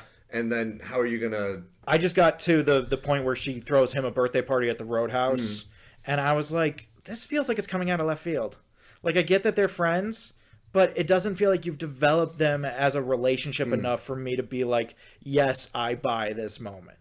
I buy it because I really want to. So I really want this to work, so I'm going to get it. But much like our audio capture device, just because you really want something to work doesn't mean it will. And I was not willing to turn off the movie at that moment, but it was definitely a moment of like, how long have they been in here? Yeah. I don't really know as an audience member how long they've been in here, and that seems vaguely important to the whole of everything that's happening. And yet, I still love it, because you still have all those moments that you want to see in this type of movie, which, are we going to call it a time loop? Is it a Groundhog's Day? There should be some I mean, I don't think you can... I mean, Groundhog's Day is a time loop. It's just the name of the movie. You know what I mean? It doesn't have nothing. Really has nothing to do with Groundhog's Day. It's just when it happens. So I would call it a time loop movie. So I'll call it a Ramis time loop. There you go, Ramis. There you go. Yeah. I like that, Ramis time loop. So when you have a Ramis time loop movie, you have like I was saying before, what do you do with that day? Yes. Because in some ways, this is to me heaven. Whereas to a lot of people, it's hell. Because there's always a sense of, like, you know what's going to happen, and you can plan it out. And even though nothing new happens, you also are the most prepared, and you have unlimited time to do whatever you want. Well, I think that's what they showed better in Groundhog's Day, is Murray, you see at first kind of relishing in it, but then you got to assume that it's been... potentially hundreds of years later when he gets into a suicide stage. Yeah. Where it's like, it's like heaven, but then it quickly can after turn a while, it becomes hell. Exactly. And I don't think that they necessarily marinated in that enough here, but they did use it to good degrees, where Sarah, Christine Melodi's character, is learning quantum physics. Yes. And she takes all this time to learn quantum physics because she has all the time in the world. And I just love that moment where she calls the person in India to be like, hey, how does this work? What's going on with this? And he's like, why do you call me? You already know how all this works. I don't understand why you need my help. And just like, that's the kind of shit I love in time loop stuff, is you have all the time in the world. What are you going to do with it? And I also love the turn on it that they gave. Not just that the rules are different. She wakes up in the worst moment of her life for who knows how long. Yeah. The lowest, worst moment. And when that's revealed to us, that's such a great reveal. Not only because she's literally sleeping with Superman, but Also, because it's just such a different, like, you wake up to that song in Puxatawny, it's like, yeah, I could see that driving someone crazy. You wake up to sleeping with your sister's fiance the night before her wedding at the venue, and you wake up to that every day for millennia. No wonder she wants to get out. And that was such an interesting new tweak on everything. Yeah. I just like the characters. You know, even characters like Roy, who's J.K. Simmons' character. Fucking awesome. He was my favorite character. I love this. I love this idea that it's Groundhog's Day, but there's two people. Except actually there's three people. But one of them has to drive from Texas every day to Arizona in order to confront them. So it takes him a while to get there. And I just, you know, you look back on the beginning of the movie when Andy Samberg is sniffing the air and he looks at rustling bushes and he gets nervous, and then somebody walks out and they were just peeing in the bushes, and he's like, oh, it was fine, it's just someone peeing in the bushes. And then you meet Roy and you're like, oh, that's why he was so that's why he was nervous. Yeah, that was cool. That was cool. So I really like that. And I really like the heart-to-heart that he has with Roy towards the end of the movie, where he goes to see Roy and Roy's like, what the fuck are you doing here? And why the fuck should I talk to you? But he also has that moment where he was like, you know, that last time they were worried I was going to slip into a coma, so they wouldn't let me sleep for like 3 months. And I had a lot of time to think. And I decided I'm not angry at you anymore. And just like, I just love this approach and this thought process to the story, where it's not just like an asshole redeemed and it's not just an incident resolved. There's a bunch of different things that tie into this, and all the people that it's central to are centrally tied to it in such a effective way. So that even Roy, who is the kind of pseudo antagonist, the antagonist is the situation. Yeah, the loop itself. But he also serves as something of an antagonist in the story. Even he is just this remarkable character that you really learn to care for at the end. Like when he is talking about how he will never see his kids grow up, and he loves his son, but he's just an idiot watering dog shit. And I'm like, that's really sad. It's fucking deep. That's powerful and sad. And it's all at once. You're like, so you're never going to have to deal with anything bad happening to your kids, and you have the perfect day with them. They will never get older. You will never see them move on to anything else in their life. And just that weight is so much heavier here than it is in Groundhog's Day. Yeah, and you know, it's because this is where I thought originally the negative having multiple characters, this is one of the positive having multiple characters, because each one is dealing with the situation in their own separate way. Yeah. And that's what I do like about this, is they did take the two main protagonists and separate them when she's learning astrophysics and all that. It's like they send them on their own paths even though they're still connected. And that was a nice little twist. Yeah, I really like that. Yeah, I did like that. I thought that was just so well done. Yeah. And like I said before, the fact that it takes away agency from him. Where like if he wants to go and find her, it's up to her. And it would have been easy for them to lean into, this is an Andy Samberg movie. Let's just make it about him like we did Bill Murray. Let's make it wild and crazy. Exactly. You still have that. You still have moments like that where the dinosaurs show up and you're like, what the fuck? Are we going to get an explanation on this? No. Never. Not even kinda. Okay. So is it the mushrooms he's on? Not really, because you see him at the end of the movie when they're out of the time loop. Okay. What does it mean? I don't know what it means. But like, and also the fact that the time loop isn't open at the beginning of the day. You have to wait for the earthquake to happen. And then you can go and access the time loop if you need to. Just so many interesting ways to turn and twist this story and this idea in a really effective and engrossing way. It pulls you right in. And you're just like, I want to see more. I want to see more of how they deal with this, how they do that. And again, you get to the end of the movie, and first off, I do love the reveal that there's still things that they don't know about each other after all this time. Where he's like, I have a dog. And she's like, you have a dog? It's like, yeah, I gotta go pick him up and now. that to me was a good character thing because it kind of shows how shallow they both were. Like, no matter what they've learned, they're still kind of the shallow person they were, to where it's like, you're spending thousands of years with a person and you don't know everything about them. Exactly. Obviously, you don't give a fuck to ask, do you have a fucking dog? Do you have any pets? Some things just don't come up. Even after 1,000 years. It just never came up. And that was one of the moments that I really thought you got a sense of their relationship in a really solidified way, which is perfect because it comes at the very end of the movie. But I just really, I like the side characters too. Like we talk about how in Groundhog Day, it's so important to, or rather, it's viewed from Phil's perspective. And the side characters kind of get lost in that. Here, the side characters kind of take on a new life.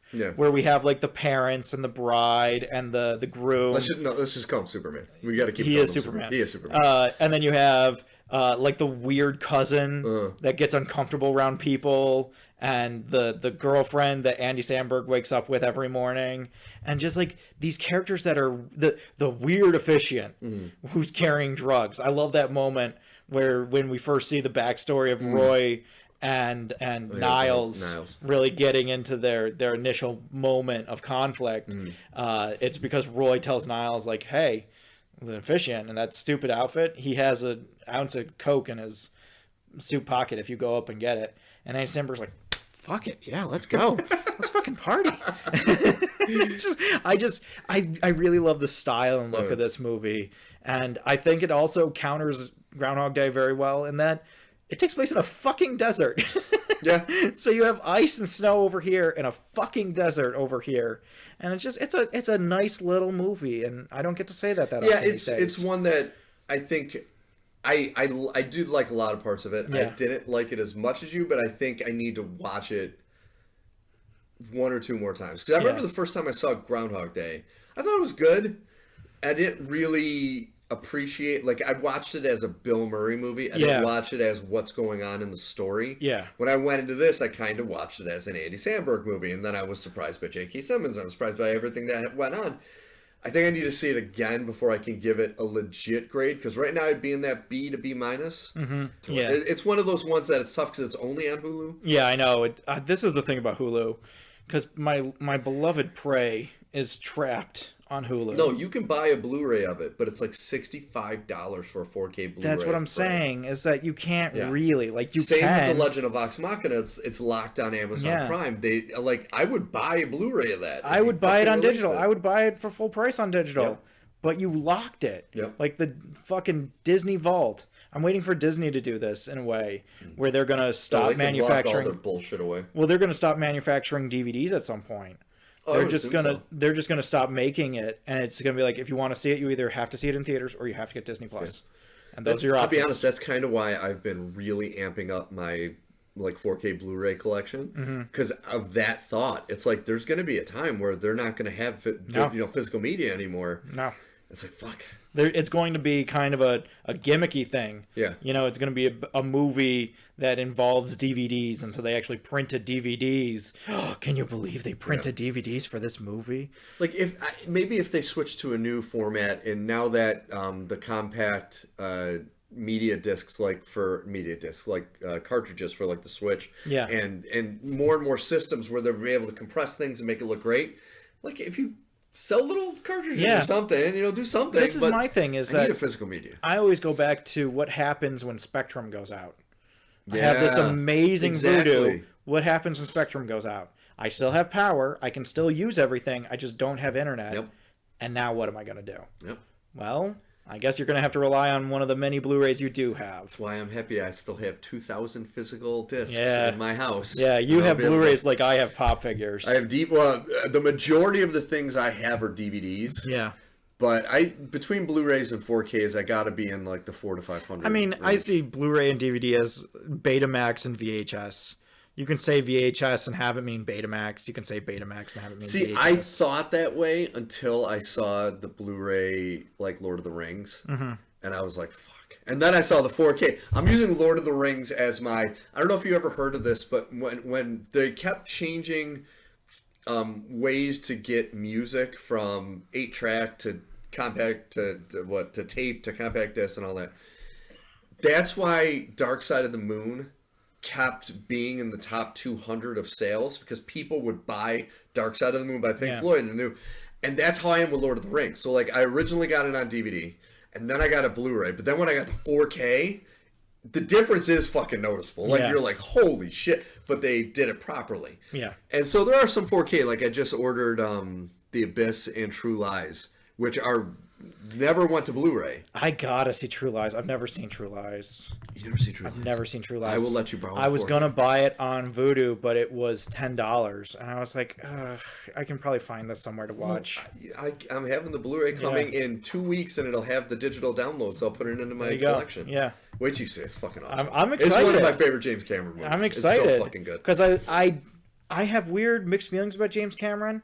I think he's brilliant. I also think that he's kind of a douchebag. Oh no, he's a douchebag. But this is like what's good about this is it's a fun action movie that does not take itself seriously. Yeah. Like it knows it's an. And I think that's what I'm really looking forward to is that Titanic takes itself so seriously, and Avatar takes itself so seriously. Like the head of this spy organization he works for is Charlton Heston in an eye patch. Excellent.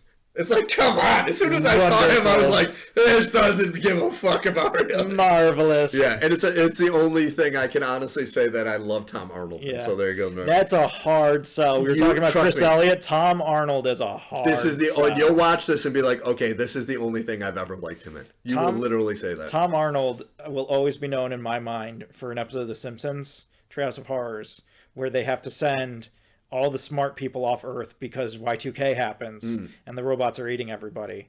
And so they get like Stephen Hawking and, all these genius people, and Lisa gets to go on the ship. And then there's another ship that Homer and Bart sneak onto, and it's a bunch of D-listers headed by Tom Arnold and Rosie O'Donnell being shot into the sun. That's pretty amazing. And I was like, I don't think I've ever seen that. All right, so we got to get back on topic. Yes. Okay, so we got to move on to the final one, so we talked about two comedies, both similar and different at the same time. How does it work if we change the genre? Fucking spectacularly. Really well. Edge of Tomorrow, or I'm not going to say the other title, you can if you want. Live, Die, Repeat. Fucking stupid. It's in my Vudu under Live, Die, Repeat. I know. It makes me crazy. I know it is. This is a movie that when I saw it, I was like everyone else. When it came out, I was like, this looks kind of dumb, and the reviews were not the best. And then when I finally watched it, I was like, what the fuck? So it was 2014. Yeah. So it's really four main characters. Tom Cruise, Emily Blunt, Bill Paxton as the Master Sergeant was fucking awesome, and Brendan Gleeson as the General. Yeah. Those are like the main four you see. You have a few other people come in and out. You have some fodder that is going to later be pulled through the mill at one point or another. So Tom Cruise plays this like cowardly officer. There's an alien attack on Earth. I love the beginning of this movie. He's never been in combat. Yeah, it's so I love the beginning of this movie. But he's never been in combat. He gets thrown into combat. He dies right away, but he gets in the time loop. Yeah, he gets... So these aliens come, and they seem to have this infinite upper hand on humanity. Yeah. Where humanity... It kind of reminded me of Starship Troopers a little bit. Yeah, a little bit. Yeah. Humanity thinks that they have a plan, they have some way to combat them, and then all of a sudden they know that they're coming. How do they know that we're coming? Tom Cruise is a media guy going around trying to sell the war.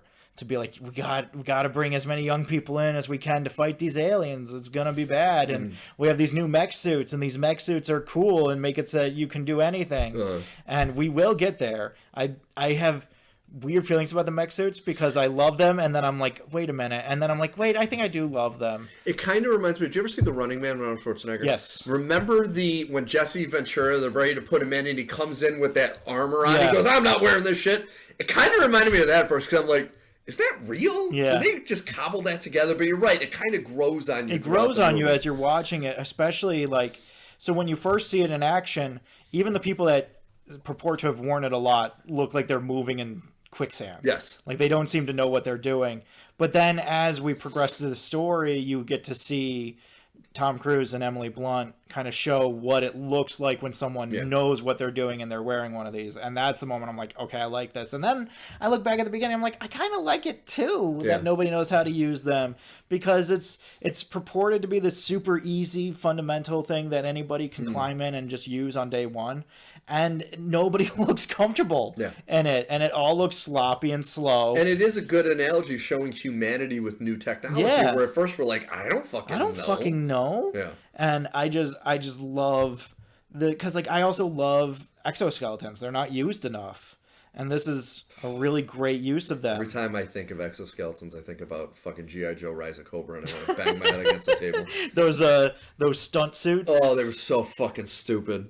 Okay, anytime you bring the Wayans brothers in on something, I know. I'm kind of like, is this a good idea? Brendan Fraser, Sergeant Slaughter. Good idea? I think this is a bad idea. Yeah, it's a terrible idea. So anyway, Tom Cruise gets attacked by one of these aliens, and a bunch of its blood spilled on him, and now he's in the loop. He's in the time loop. He's in the Ramis loop.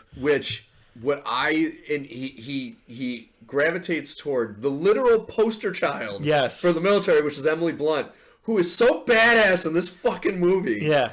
I was like, God damn! She's like great. Even when you see her doing like the 1 arm push-ups and shit, I was like, God damn! And the stress yoga. Yes. Where you have a bunch of machines flying around you while you do your yoga at incredibly slow pace, so your muscles really have to work the entire way. She reminded me more than any other female protagonist since Aliens of Ripley. Yes. So fucking much she reminded me of her. Yes, she is very much of that ilk. Yes. But like, if Sarah Connor were more likable.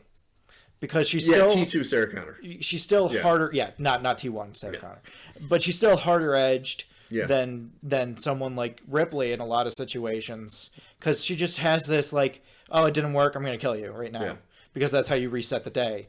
Whereas in other things you fall asleep or the day just resets on its own. Here it resets when you die. Yeah. And Tom Cruise is the only one in this loop. Rita, Emily Blunt's character, was in the loop. She got taken out of the loop because she got a blood transfusion, and now he's the only one in the loop. But she's aware of But she knows. She knows of the loop. So what's the first time she says, find me? Find me. And then he dies right away. That was like kind of awesome. Yeah.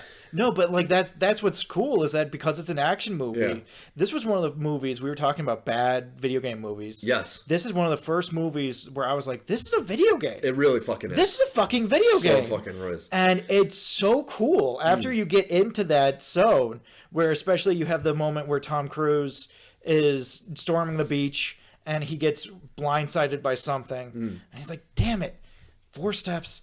Yes. And this is going on what you were talking about that was missing in Palm Springs, where it's like he's learning from what's going on, and you see it fucking happen. Yeah. I wish so badly this wasn't Tom Cruise. I know. This is probably my favorite Tom Cruise role outside of Ethan Hunt. I think Ethan Hunt, just because like I'm still Minority Report. To the end of days, I fucking love that movie. I have things with eyeballs that make Minority Report very difficult to watch. So I'm gonna just be fully honest. I don't like that.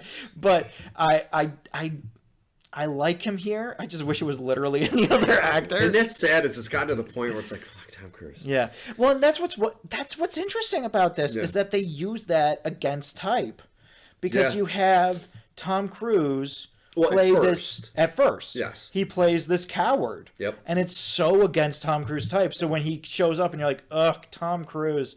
He doesn't play it like Tom Cruise until about a third of the way into the movie. And then you get to see him as Tom Cruise doing all of his Tom Cruise-y things.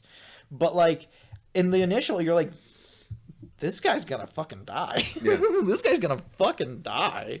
And I like the style and feel of this movie. I will say the third act kind of loses it once he loses the loop.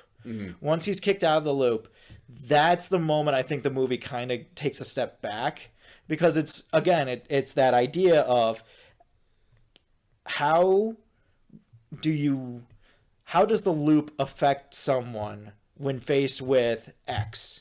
So time, money, resources. Here, how does someone stuck in a loop deal with it when faced immediately with the military, where the military can just scoop you up and put you on a table and dissect you and do all these other things. And Emily Blunt talks about like, you don't want to have that happen.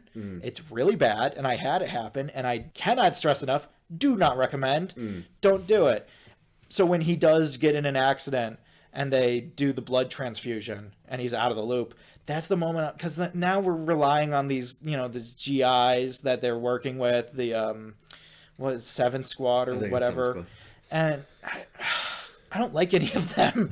So, like, when they start dying off at the end of the movie, I'm like, this doesn't really mean anything to me, and I don't care about any of these guys in the first place.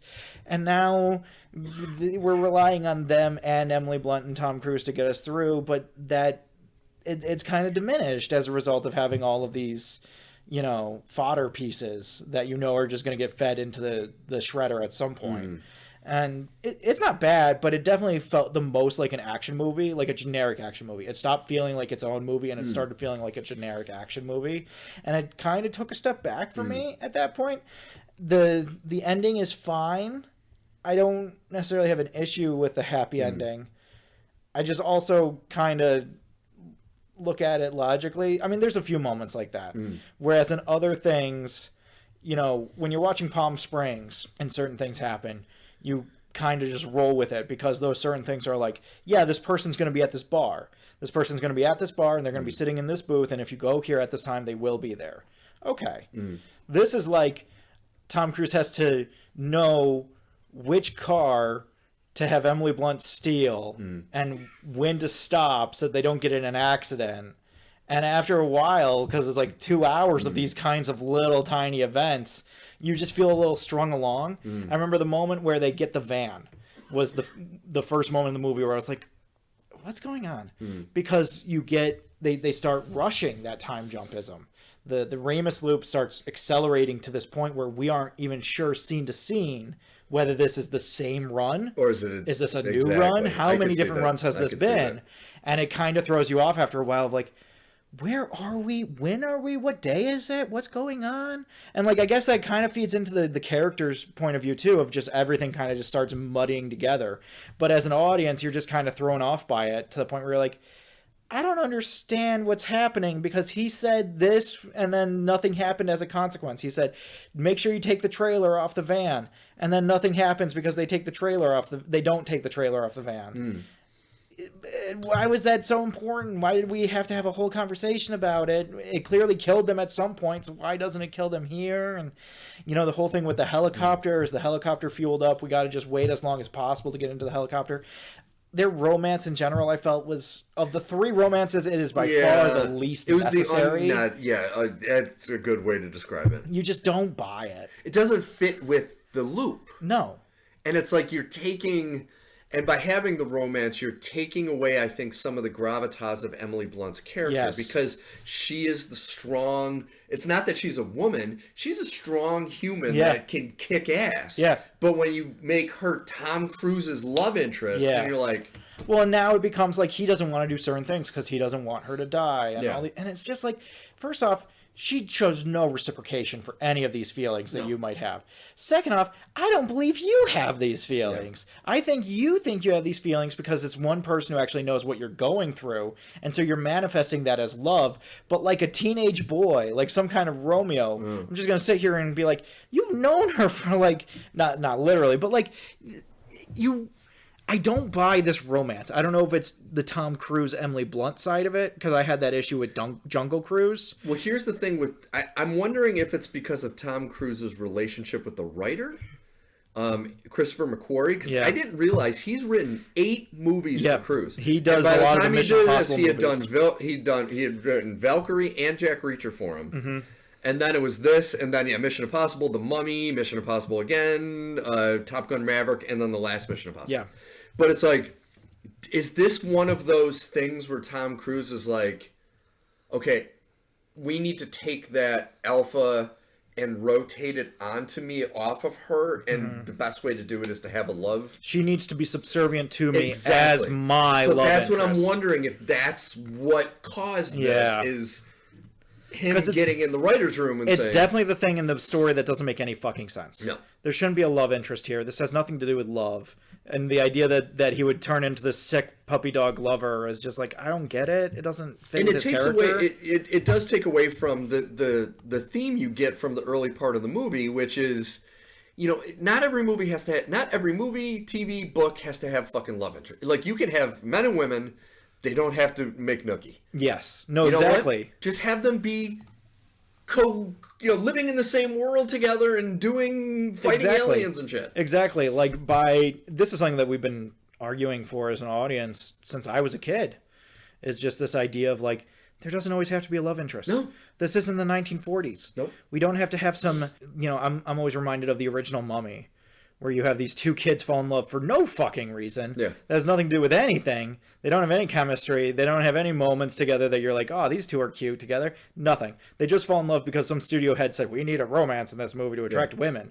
And here it feels like we need a romance in this movie to dull the Tom Cruise of it all and make him more humble, more believable, more empathetic. I don't know, but it's just this left field throw that doesn't do it doesn't play. Plot. Especially it changes the character dynamics of both these. Well, maybe not him, but her. Oh, definitely. And it's like, why would you do that? Yeah. Like, you built this great character, and then you're gonna fuck it all up. Like, oh, what are you gonna do next? Throw Bill Paxton in for a threesome or something? It's like, why would you fuck it up like that? And especially because the writing is so crisp at times. I love the scene where they go and see Brendan Gleeson, and Tom Cruise is doing the thing where he's calling out the different things, and he says that waiter's gonna drop that pan of dishes in 5, 4, 3, 2, 1. And he's doing all the things you love to see in a Ramis loop. Yeah.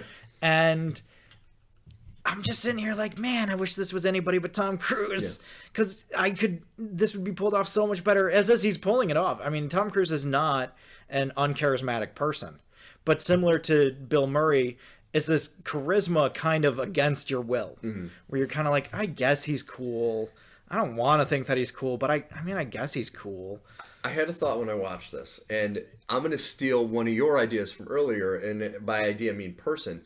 What if instead of Tom Cruise, instead of a man, if it was like Charlize Theron? Yeah. And so you have her as, I'm just this, I'm just a woman. I'm working with this and that. I'm only and then supposed she to be gets on TV. thrown. They're like, we need everybody, so you need to go. And then she meets Emily Blunt. Emily Blunt is like a role model to her, and like, this is what I can be. And then she becomes. And then instead of a love interest, it's like there are these two badasses, and you could pull it off with that. And that's another thing. Tom Cruise was too old for this role too. Tom Cruise doesn't play old, but Tom Cruise was in his 50s. I think that this is a role much better for someone in their early 40s. Yeah, he was 52. Yeah. No. Yeah, 52 when they were making this. When they were making it. Yeah, he was like 54 when it came out. So, but he looks like a guy in his 50s. And I get it, he's a major, but he's also not like a major that's seen combat. He's a major like he's a lieutenant in A Few Good Men. He's never actually seen combat. He just earned that rank off field. So, like, I don't know that you need it to be Tom Cruise. I mean, like, obviously Tom Cruise was chosen to sell the movie. But even that didn't work because the studio still had to come in. The reason we have 2 titles for this movie is because even though it got pretty good reviews and it was pretty well received, nobody saw it. And the studio said, it's because of the title. Hence, Live, Die, Repeat. Because Edge of Tomorrow was apparently too vague.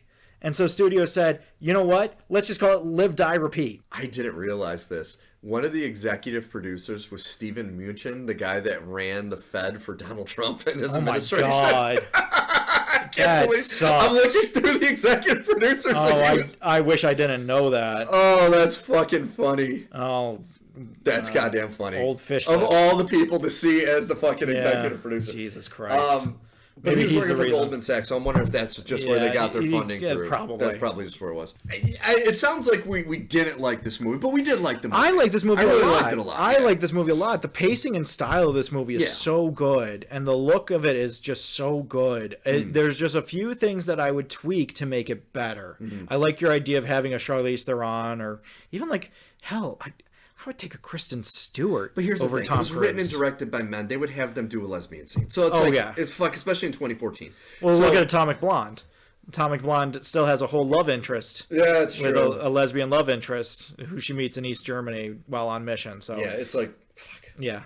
I really want them to get away from, like, not everything has to be about fucking. No, I know. You could have a story and have wonderful action. Agree. I think it's stupid. It's so dumb. It's as stupid as, well, I don't want to say stupid. It's as frustrating as certain elements of Groundhog's Day is when you're watching it and you're just like, Phil, just stop. Yeah. Stop. I don't know what this is that I'm thinking of the scene where he's building a snowman for the second time.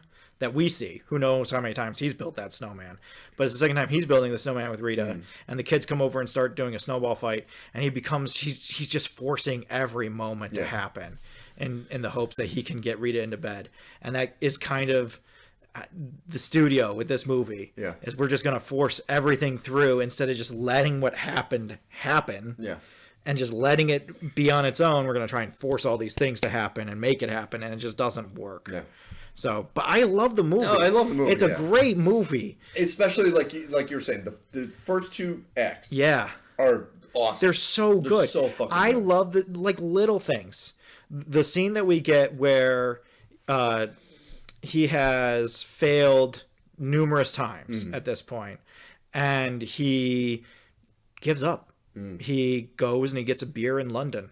He leaves the base, gets a beer in London, and still dies because the monsters, as soon as they finish at Normandy, come right across the channel and wipe out England. And so he still is just getting a beer, and he just looks out and there's just monsters coming out of the water. And it's just like, even that is a great moment of just him being like, I fucking give up. I don't know what to do. And then he still can't escape it because it's still going to happen anyway. And he just resets the day. And now you're just like, well, what are you going to do? What are you going to do? You got 12 hours to figure out what you want to do about this. And I think that they could have paced out some of those time loop moments a little better, a little cleaner, so that we aren't just seeing, we don't get to see him learning as much as we get to see Bill Murray learning. We just get to see him having already acquired all the knowledge. So he knows how to make her tea, and he knows where to find clothes for them. And he knows that if he waits long enough, or rather he hopes if he waits long enough, he can avoid what he knows is going to happen, which is her dying, which we still don't get an honest explanation of why she doesn't die in this timeline. Like, there are definite gaps in the storytelling, but the look and feel of the movie makes up for that, I think, in a lot of ways. I agree. And it is, I got to give a shout out. I know I mentioned already, it is the last major role of Bill Paxton before he died 3 years later. Yeah. And he was fucking awesome. Like, he's great. I love it when he plays these hard-ass characters. Like, I like his comedic side, and you'll see in True Lies, he plays a fucking scumbag, and it's awesome. But, like, when he plays the tough guy, he can pull it off so fucking well. I just always go back to the divergence between Aliens and Weird Science. Oh, yeah. like both of these meathead characters played very differently. Yeah. Both for comedy effect, both done very differently. And the funny part is, in between seeing those two, I saw Near Dark, and he plays one of the vampires in it, and he plays, like, the psycho, and he's not, like, if you ever see the poster, it's him with, like, his face all burned off and stuff, and it's like, fuck, this guy's got range. Yeah. And what was the one he did with, was it Fracture? Was it him and Matthew McConaughey? They did, was this during the Dante's Peak? I'm going to look it up. Volcano real era? quick. Yeah. It's one where I want to say Bill Paxton is, Frailty. Great movie. It's Matthew McConaughey. It's like him in modern time, and he has these flashbacks of Bill Paxton when he was his father. Oh yes. And it's like a horror movie. Yes, I do know this movie. They turned it into a TV show for the CW years later. Where the father thinks he's slaying demons, but he's actually just killing fucking people. Yeah. He's a serial killer. And it's really it's a really good Matthew McConaughey movie, but Bill Paxton plays a creepy fucking dude. Great movie. I just love that moment where they're talking the first day in, and he asks Tom Cruise, where are you from? And Tom Cruise is like, somewhere in, I can't remember, somewhere in New Jersey. And he's like, why is it called that? And Tom Cruise says, well, where are you from? And he says, Science Hill, Tennessee. And Tom Cruise says, well, why is it called Science Hill? And he says, I don't know, didn't give a damn. Yes. It's fucking awesome. It's like, yeah, that's pretty good. It was a great line read. Great line read. Yeah. All right, well, ladies and gentlemen, we hope you enjoyed Groundhog's Day, the episode, and you know what? Go back and listen to it 17 times to really get the effect of Groundhog's Day. You will learn so much if you just re-listen to it over and over and over again. You will hear things you didn't hear before, and you will hear our growth as far as storytellers on our own. So this was Nerdpod Generations episode 129. Next week's a big 130, and we might be doing a watch and review. I don't want to spoil it yet in case it doesn't happen. I think if it doesn't happen, we'll have our backup the Marvels held to pay for both of us. Exactly. But hopefully next week we have a really good surprise episode for you. But Nerdpod Generations episode 129. Please go to Spotify and Apple Podcasts and like our show. Subscribe to our show. Same thing on YouTube. Let us know what you think in the comments of our videos. Please listen to the Obi-Wan videos. They are so amazing. Please, I beg you, they're so good. We'll see you next week, friends and enemies. I cannot wait. Until then, you can find me at jutsumstudios.work or on YouTube. Find me in the ether. Yes. The best place to find us is on YouTube, because that is where we will definitely see, and they already have comment sections built in that we don't have to do shit about. And there are some videos earlier in the podcasting where we actually see our faces. You can see our faces. Which I apologize for that. Yeah, no, I cannot tell you to go and see our faces, but you can. Hey, our new logo.